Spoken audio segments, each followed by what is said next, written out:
สบายดีบรรดาท่านกลับมาพบกันอีกแล้วกับช่อง YouTube อุ่นแก้วค้นกับข่าว EP นี้ก็เป็น EP ที่31ก็ต้องขอบใจบรรดาท่านที่เข้ามาเบิ่งมาชมแล้วสวยกด Subscribe กดไลค์กดแชร์หรือแม้กระทั่ง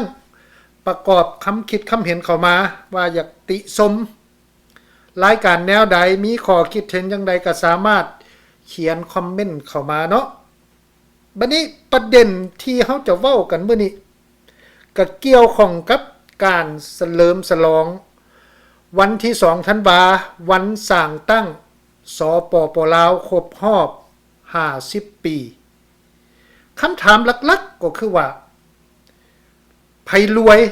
จากการฉลองวันที่2ธันวาครบรอบ50 ปีไผได้ผลประโยชน์จากการเฉลิมฉลองวันดังกล่าวบรรดาท่านอันนี้คือคำถามหลักๆเนาะบัดนี้มาเบิ่งว่าไผได้ผลประโยชน์ตัวนี้สำคัญบรรดาท่านได้ผลประโยชน์แบบใดบรรดาท่านฮู้บ่ได้ผลประโยชน์จากงบประมาณที่เอามาจัดเฉลิมฉลองวันที่2ธันวานี่งบประมาณตัวนี้บ่ได้เปิดเผยต่อสาธารณชนแต่อย่างใดเป็นงบประมาณว่าง่ายๆเป็นงบประมาณแบบบ่มีใบบินซั่นเถาะแบบนี้อันนี้นี่เป็นสิ่งที่อันตรายที่สุดตัวนี้นะมาเบิ่งว่างบประมาณที่ใช้ในการจัดเฉลิมฉลองวันที่2ธันวาวันสร้างตั้งวันสถาปนาสปป.ลาวครบรอบ50 ปีนี่ได้มาจากไสอันนึงหลักๆแม่นงบประมาณของรัฐงบประมาณแห่งชาติส่วนต่อไปได้มาจากไสงบประมาณแห่งชาติก็มาจากภาษีอากรของประชาชนนี่แหละพ่อแม่ประชาชนนี่แล้วเสียภาษีที่ว่ารัฐบาลไปเก็บเอาก็มาจากเงินของประชาชนหลักๆแล้วอันต่อมานี่ก็แม่นการขายทรัพย์สินต่างๆแล้วอันต่อมานี่ก็แม่นเงินช่วยเหลือจากประเทศเพื่อนมิตรเงินกู้ยืมจากประเทศเพื่อนมิตรที่เพิ่นเอิ้นกันว่าประเทศสังคมนิยมต่างๆนี่เพิ่นมีการสนับสนุนกันทุกรูปแบบดอกอาจจะเป็นการสนับสนุนแบบกู้ยืมแบบบ่เป็นทางการแล้วเอาทรัพย์สินใดหนึ่งของประเทศลาวใช้แทนมันก็เป็นแบบนั้นอันนี้แหละทั้งมวลนี่คืองบประมาณที่เอามาใช้จ่ายในการเฉลิมฉลองวันที่2ธันวาอันนี้แหละคืองบประมาณแต่สำคัญก็คือว่างบประมาณเหล่านั้นแม่นไผได้รับผลประโยชน์ได้รับผลประโยชน์จังใดยกตัวอย่างว่าเจ้าหน้าที่ระดับสูงกระทรวงกหรือกระทรวงป้องกันประเทศสิซะรับผิดชอบเรื่องการเดินสวนสนามกำลังทหารมีจำนวนจาก1,000 คนต้องใช้เบี้ยเลี้ยงเท่าใดสมมุติว่าเบี้ยเลี้ยงคนนึงนี่ประมาณ100,000ต่อมื้อในการไปฝึกแอบในการเดินสวนสนามมื้อนึงสมมุติว่า100,000ต่อมื้อเขาเจ้าก็เอามาจ่ายแต่มื้อนึง 70,000 ยกตัวอย่างคนที่ว่าขึ้นงบประมาณไป2 เดือนจังซี่ในการฝึกซ้อมในการกาเกี่ยมเพิ่นก็เขียนใส่ไป2 เดือนแต่ว่าในตัวจริงหันเพิ่นก็ฝึกแอบฝึกซ้อมพบเพียงแต่1 เดือนแล้วท่านคิดบ่ว่างบประมาณส่วนที่เหลือไปไสมันก็ไปเข้าถงเจ้าหน้าที่ผู้ที่รับผิดชอบเรื่องงบประมาณผู้ที่มีสิทธิ์เซ็นอนุมัติเงินหันเห็นบ่แล้ววันนี้บ่รวมทั้งเรื่องประดับประดาอีหยังต่างๆจังซี่น่ะมันก็ต้องได้ใช้งบประมาณประดับประดาเรื่องโฆษณาประชาสัมพันธ์อีหยังต่างๆนี่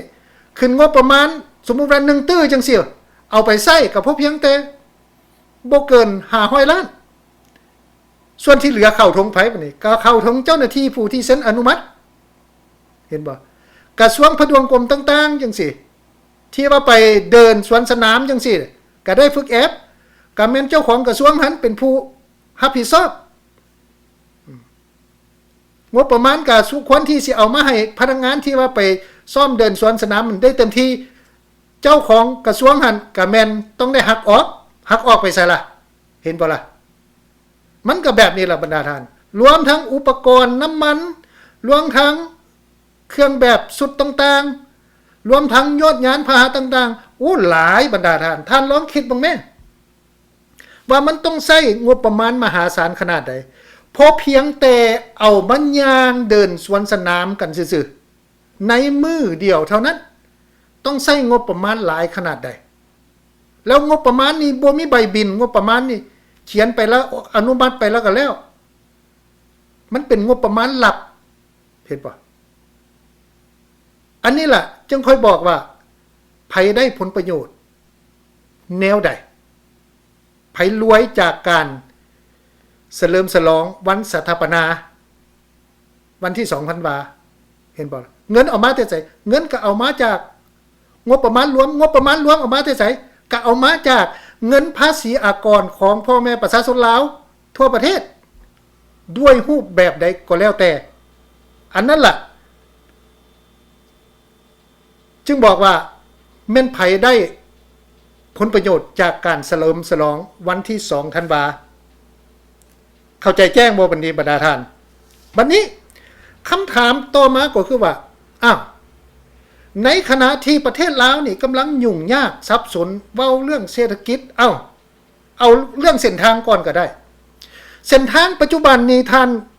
สังเกตเห็นบ่ล่ะเห็นบ่คันทาว่าสิเอางบประมาณมหาศาลตัวนี้มาเฉลิมฉลองเพราะเพียงแต่วันเดียวเท่านั้นบ่ฮอดมื้อเพื่อแสดงถึงความเอกอ้างทะนงใจ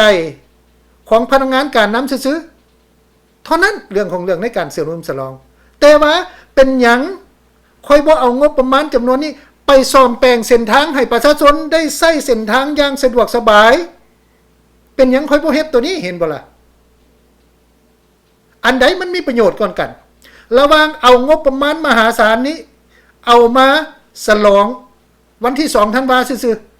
ๆแต่ถ้าว่าเอางบประมาณมหาศาลนี่เอามาซ่อมแปลงเส้นทางให้พ่อแม่ประชาชนนี่ได้ใช้เส้นทางดีๆอันใดมันได้รับผลประโยชน์หลายก่อนกันเห็นบ่บรรดาท่านมันอยู่ที่ว่าเอางบประมาณไปใช้หยังเว้าในที่นี้ก็บ่หมายความว่าคัดค้านในการฉลองวันที่2ธันวาคมแต่ว่าด้วยสภาพเงื่อนไขเศรษฐกิจของประเทศลาวในปัจจุบันนี้มันยุ่งยากสับสนเส้นทางเปเงินเฟ้อเข้ายากมากแพงประชาชนก็ทุกข์ยากดินดอนก็บ่มีหลายคนถูกยึดดินยึดดอนไปเบิดย้อนโครงการพัฒนาอันนี้เป็นบุริมสิทธิ์หลักของรัฐบาลควรจะเอาใจใส่เน้ใส่เรื่องนี้หลายก่อนกับการที่ว่าไปใช้เงินสิ้นเปลืองซื่อๆคันถาว่ามีเงินมีงบประมาณเพียงพอเหลือใช้เหลือใจอยากสร้างอยากเฉลิมฉลองก็จังค่อยเฉลิมฉลองมันก็บ่ลาบ่สวยเด้เห็นบ่ล่ะเฉลิมฉลองมันก็ยังเป็นวันที่2ธันวาคมคือเก่ามันก็บ่ได้ว่าเฮ็ดให้ประเทศลาวนี่พัฒนาขึ้นกว่าเก่ามันก็บ่ได้เป็นจังซั่นมันพอเพียงแต่เป็นสัญลักษณ์อันหนึ่งซื่อๆนะบรรดาท่านเบิดวันที่2ธันวาคมไปแล้วมันก็แล้วกับกลับเข้าสู่โหมดชีวิตปกติของพ่อแม่ประชาชนเห็นบ่ล่ะบัดนี้คำถามต่อมาว่าเป็นหยังรัฐบาลลาวเนี่ยจึงจัดเฉลิมฉลองวันสถาปนาสปป.ลาวครบรอบ50ปีวันที่2ธันวาคมเป็นหยังค่อยมาเฮ็ดในยามนี้เป็นหยังมันมีเงื่อนไขเฮ็ดเพื่อหยังมีเหตุผลหยังหลักๆตามที่ได้สังเกตเบิ่งก็คือว่ามีเหตุผลใหญ่ๆบางอย่างที่เสี่ยงซ่อนอยู่ท่ามกลางกระแสเศรษฐกิจกำลังลุมเล้ารัฐบาลประชาชนเบื่อหน่ายประชาชนจมว่าเกี่ยวกับการส่อลาดบังหลวงประชาชนจมว่าเกี่ยวกับถนนหนทาง ประชาชนจมว่าเกี่ยวกับเรื่องปัญหาดินดอนต้นหญ้าประชาชนจมว่าเกี่ยวกับเรื่องปัญหาสแครมเบอร์ต่างๆเงินเฟ้อเข้าของแพงอันนี้คือสิ่งที่ประชาชนกำลังประสบอยู่ประชาชนกำลังจมว่ากำลังวิพากษ์วิจารณ์รัฐบาลในปัจจุบันนี้แล้วในเวลาเดียวกันนั้นสมาชิกสภาแห่งชาติก็มีการซักฟอกอภิปรายรัฐบาลอย่างดุเดือดเกี่ยวกับปัญหาการส่อราชบังหลวงเว้าง่ายๆก็คือความน่าเชื่อถือของรัฐบาลในสายตาของประชาชนแล้วนี่นะต่ำประชาชนบ่มีความเชื่อมั่นบ่มีความเชื่อถือในการนำพาของรัฐบาลอันนี้คือกระแสที่กำลังเป็นอยู่ท่านสังเกตเบิ่งอยู่ในสื่อสังคมออนไลน์เห็นบ่ล่ะมันก็เป็นแบบนี้อันนี้ล่ะกระแสกำลังเกิดขึ้นแต่รัฐบาลเลือกที่จะจัดงานเฉลิมฉลองยิ่งใหญ่เพื่อหยังบัดนี้ในส่วนของรัฐบาลในส่วนของรัฐบาลแล้วเพื่อ1มาก็เพื่อคำนพัฒน์ต้นกองประชุมใหญ่ในปีหน้านี้เพื่อจะมีการเปลี่ยนแปลงคณะบริหารงานคณะผู้นำของเราสุดใหม่ในปีหน้านี้อันนั้นเป็นการเฉลิมฉลองคำนับคำต้อมอันที่สองก็คือว่าเป็นการกบเกลื่อนปัญหาที่มันกำลังเกิดขึ้นกับรัฐบาลในปัจจุบันนี้เป็นการกบเกลื่อนกระแสสังคมกระแสวิพากษ์วิจารณ์รัฐบาลในปัจจุบันนี้เพราะว่าประชาชนก็ยังวิพากษ์วิจารณ์อยู่เด้กระแสมันบ่ได้หลุดลงรัฐบาลจึงคอยว่าปลุกกระแสความเป็นชาตินิยมขึ้นมาเพื่อกบเกลื่อนเรื่องปัญหาที่มันกำลังเกิดขึ้นเขาห้องว่าภาษาพื้นบ้านเขาห้องว่าเสียหญ้าปกขี้หมาเพื่อให้คนอื่นลืมในสิ่งที่มันกำลังมีปัญหาแต่ให้เบิ่งเอาผลงานมาแสดงเอาผลงานของรัฐบาลมาแสดงเท่านั้นเพื่อให้มันกบเกลื่อนกันแต่ว่ามันกบเกลื่อนบ่ได้ปัญหามันก็คือปัญหาบรรดาท่านสังเกตบ้างไหมกระแสชาตินิยมปลุกระดมขึ้นคันธาว่ามันบ่มีความเหมาะสมมันบ่แท้เหมาะกับความเป็นจริงทุกคนมันก็ลืมไปเพราะว่าทุกคนมันก็ต้องจดจ่อใส่เรื่องปากเรื่องท้องคือประชาชนจังซี่บ่ว่าดอกครอบครัวผู้นำเนี่ยจังใดก็มีอยู่มีกินอยู่แล้วแต่ว่าประชาชนคนธรรมดาเนี่ยมันก็หากินฝึกเครื่องเข้ายากมากแพงไปอันนี้แหละคือสิ่งที่มันเกิดขึ้นนั่นคือเหตุผลที่รัฐบาลเลือกที่จะจัดเฉลิมฉลองวันที่2ธันวาว่าง่ายๆกูเพื่อกบเกลื่อนปัญหาที่มันกำลังเกิดขึ้นในปัจจุบันนี้บัดนี้เว้าเรื่องวันชาติบัดนี้บรรดาท่านหลายคนก็ว่าวันชาติที่2ธันวาก็เว้ากันติดปากแยกกันจังซี่บรรดาท่านวันที่2ธันวาเนี่ยมาเบิ่งแล้วเนี่ยมันก็เป็นวันสร้างตั้งสาธารณรัฐประชาธิปไตยประชาชนลาวหรือว่าวันสร้างตั้งวันสถาปนาสปป.ลาววันที่2ธันวาปี1975เนาะให้เข้าใจจังซั่นหลายคนในทางกงกันข้ามเขาเจ้าก็ว่ามันบ่แม่นวันชาติวันชาติมันแสดงถึงหยังเขาเจ้าว่าวันชาติมันแสดงถึงว่าประเทศนั้นหลุดพ้นออกจากการปกครองเป็นส่วนหนึ่งของอีกประเทศหนึ่งเห็นบ่บัดนี้ต้องกลับคืนไปเบิ่งว่าหวนคืนไปเบิ่งว่าประเทศลาวนี่โลกรับรู้ในตอนใดเห็นบ่หลายร้อยปีได้ประเทศลาวตกเป็นอาณานิคมของประเทศอื่นแต่ว่ามาเบิ่งแท้ๆสากลรับรู้แท้ๆนี่มาเบิ่งบรรดาท่านเนี่ยประเทศลาวได้รับเอกราชจากฝรั่งโดยมีฝรั่งเซ็นสนธิสัญญาให้ว่าประเทศลาวเป็นเอกราชได้ในปี1953 แต่ว่าบัดนี้มาเบิ่งหลังจากปี1953แล้วยังบ่เพียงพอฝรั่งให้เซ็นให้เอกราชแล้วในปี1954วันที่21มีนาเนี่ยประเทศลาวจึงได้รับเอกราชอย่างสมบูรณ์โดยภายใต้สนธิสัญญาเจนีวาหรือที่ฮู้กันดีท่านฮู้บ่สัญญาอย่างสนธิสัญญาเซอร์เนลอันนั้นล่ะโดยมีประเทศมหาอำนาจซ่องหน้าเป็นสักขีพยานอย่างคักแน่ประเทศมหาอำนาจมีไผแดมีฝรั่งมีจีนมีอดีตสหภาพโซเวียตมีสหรัฐอเมริกาและมีประเทศอังกฤษเซ็นเป็นสักขีพยานในเวลานั้นอันนั้นคือประเทศลาวได้เอกราชอย่างสมบูรณ์แบบแต่ว่าต่อมาในเวลานั้นเนี่ยประเทศลาวก็มีการปกครองในระบบลาสาณาจักรเห็นบ่ล่ะนับแต่นั้นเป็นต้นมาแล้วต่อมาเนี่ยในปี1975นี่จึงค่อยมีการเปลี่ยน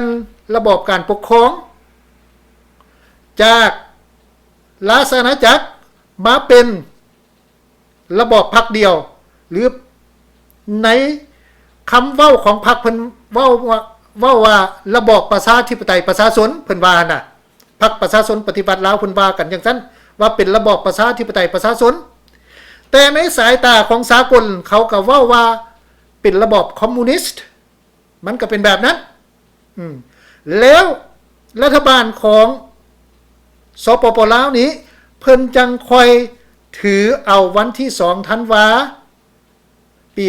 1975นี่เป็นวันสร้างตั้งเป็นวันสถาปนาสาธารณรัฐประชาธิปไตยประชาชนลาวหรือสปป.ลาวมันเป็นอย่างนั้น